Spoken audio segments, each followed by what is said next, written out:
مزید ویڈیوز کے لیے ہمارے چینل ہاؤس آف اسلام کو سبسکرائب کرنا نہ بھولیے۔ شکریہ۔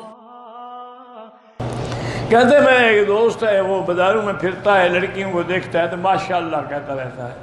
تو میں نے کہا کیوں کہتا ہے؟ اس لیے کہہ رہا ہوں کہ نظر نہ لگ جائے۔ ماشاءاللہ اچھا طریقہ اختیار کیا ہے اس نے۔ دیکھنا ہی حرام ہے تو نظر کیوں لگے گی؟ نہ دیکھو۔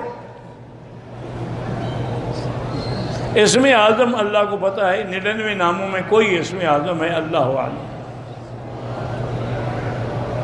میرے بیٹے کا نام جلال مکی ہے، کوئی تسبیح ایسی بتا دیں۔ بہرحال اللہ سے دعا بھی کیا کریں اور مخالفوں سے بچنے کے لیے اللہم انا نجعلک فی نحورہم ونعوذ بک من شرورہم یہ پڑھا کریں۔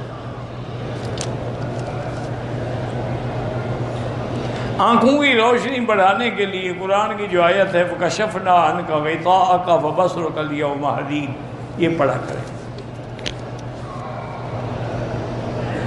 احرام کی حالت میں پردے کے لیے چہرے کو کپڑا نہ آگے کپڑا لٹکا دیں، چہرے کو نہ لگے۔ اگر ہوا وغیرہ سے ہل کے لگ جائے تو کوئی بات نہیں، واللہ اعلم۔ اور حدیث کے مطابق یاد رکھو، اس وظیفے کو لازم پکڑ لو، استغفار۔ چاہے تمہیں بڑا استغفار آتا ہو نہ آتا ہو، استغفر اللہ الذی لا الہ الا هو الحی القیوم واتوب الیہ، وہ بھی نہ آتا ہو تو استغفر اللہ استغفر اللہ استغفر اللہ۔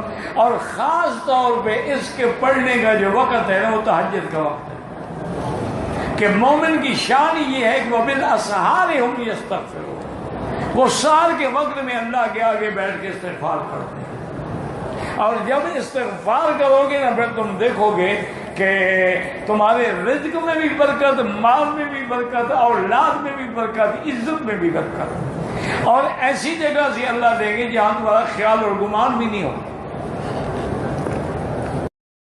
مزید ویڈیوز کے لیے ہمارے چینل ہاؤس آف اسلام کو سبسکرائب کرنا نہ بھولیے۔ شکریہ۔